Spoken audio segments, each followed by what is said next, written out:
All right, everyone, the battle for the U.S. House speakership continues. Kevin McCarthy the other day decided to call it quits until Friday, of course today, because he failed on the 11th ballot. So they went a little bit further, that people just weren't having it. Nothing was nudging. It was interesting because Matt Gaetz decided to put forth Donald Trump as a potential House candidate. That's kind of ballsy considering the situation. It's also a little bit absurdist. Of course, Donald Trump is presumptively not going to actually become the House Speaker. It would be historically abnormal if it were someone that's not in the House itself. McCarthy, technically the front runner for that position within the GOP. I love it when people say he's getting less votes than Hakeem Jeffries. Haha, the Democrats can get the House speakership. That would require a number of unipartyists to back him, which would require McCarthy first to give up and then the Republicans to completely fuck themselves.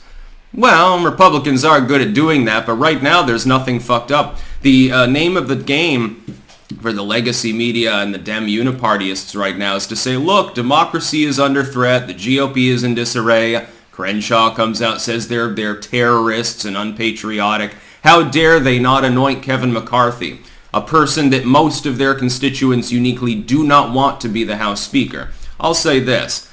I don't care if McCarthy is House Speaker, okay? But you have to strangulate his ability to conduct shenanigans before he's reasonably acceptable. He has finally agreed to one of the final concessions he was called on to make, and now, assuming that he signs, seals, and delivers on that within the new House rules, he might have the votes. I think that there's one more concession that he could possibly make. I believe this one has to do with the ability of a single individual within the GOP to vote no confidence and get a vote started to potentially remove him. If he's doing his job, he doesn't have to worry about that. He doesn't really run a risk of being ousted as Speaker. But that's the whole point. You've got to make sure that he has to do his job. Having a threshold higher than that wouldn't make sense. This is just a restoration, by the way, of an old House rule system anyway that was rarely used. It was modified more recently, I think by the Democrats specifically, to raise the threshold of people necessary to trigger a House vote on potentially removing the Speaker and replacing them. So it's nothing terrorist-y, it's nothing QAnon-y or screwy. It was already a House rule in the past, in fact, I think until very recently. So that's interesting. Another thing, though, is to get him to not interfere within House primaries. I'm not sure if he has already conceded that point. I would think that'd be more important because what did we see in the last midterms? Kevin McCarthy was attacking various Republican candidates. McConnell took it and ran with it on steroids. And that's the reason why you got fucked in the midterms. The Republicans would have taken the Senate handily, probably by 3 seats, which was the predicted threshold from me, as well as taking probably another dozen House seats, would have been flying fairly high. What happened is that McCarthy and McConnell and Ronna McDaniels and other unipartyist stooges decided to deny money, throw candidates under the bus, attack them behind their backs, etc. For what it's worth, they even did this to Mehmet Oz, and he's not really out there other than he happened to be endorsed by Trump.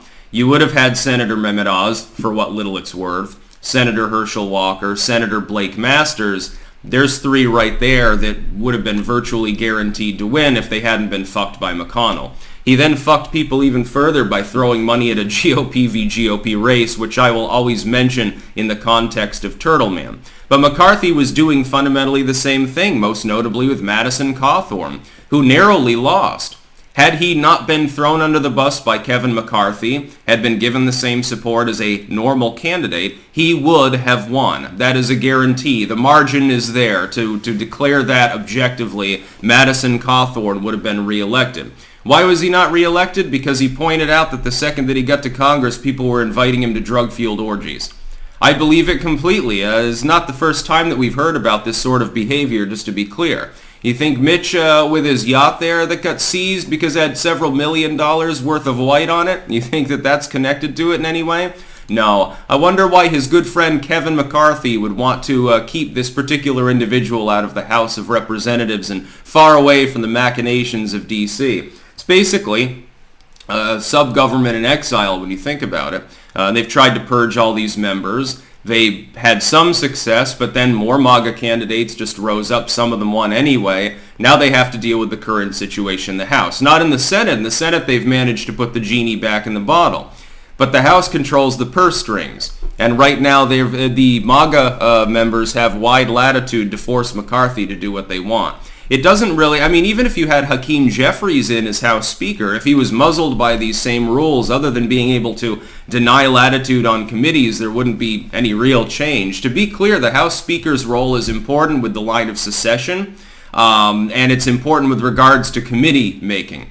Otherwise, it's kind of a regular position. You're a House member. You happen to be one of many. You've got a couple of powers, one of which has been denigrated. He's already conceded that point. It would be good to make sure that he cannot influence in any manner the proceedings of the House primaries for the GOP.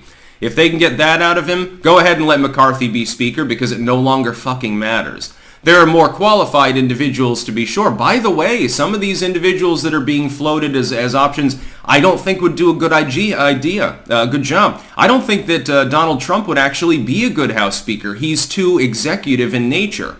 He has no legislative leanings whatsoever. He doesn't want to have to bicker and sit there listening to people debate. He wants it done now. He'd get so frustrated with the role, I guarantee that he would quit on like week 2 or something. Matt Gaetz again is a firebrand and more the figurehead side of politics than the actual strategic machinations required to be House Speaker. In this, McCarthy is qualified. The problem is that he'll misuse his knowledge of those systems in order to fuck MAGA, and that's why they're doing what they're doing now. They've forced him down twice now, giving concessions. They've got like one more concession I think that can even be made before probably they should just accept him. But they should hold out. They should say, no, we're going to get all of what we want because we don't fully trust you. Once you're in there, if you're doing a good job, everything's hunky-dory. What's the problem? Unless you want to stab us in the back the second you get the nod for the speakership, why would you not give us these concessions? We're just telling you that you're not going to interfere in our own House primaries because we've denied you this seat repeatedly, and a reasonable person in your position might use their power to retaliate, therefore. At this point, that should be the main sticking point, especially if he's willing to back off on these other propositions, and by and large, he already has. So we'll see what happens today. It's no guarantee that he gets enough votes. He might pick up a few extra votes from this, but it might not be enough. We might see week 2 of the House speakership debate. About the only thing that Kevin McCarthy can do if the concessions don't work and there are still too many holdouts, he may have to beg the Democrats to vote for him and become a uniparty, literally a uniparty stooge at that point. Wouldn't that be fucking funny? I think that it's almost worth it. Just keep delaying the House speakership. What's a couple of weeks? Look, all of these committees and assignments and shit, they take so long anyway. A couple of weeks means absolutely nothing. People who are panicking and saying, well, the government will stop functioning. The GOP won't be able to investigate Twittergate. Yes, they will. Don't worry. You've just got to make sure that those committee appointments are proper. He's already conceded that point. He's already given the Freedom Caucus members latitude to unilaterally add people to multiple subcommittees that will be of great note.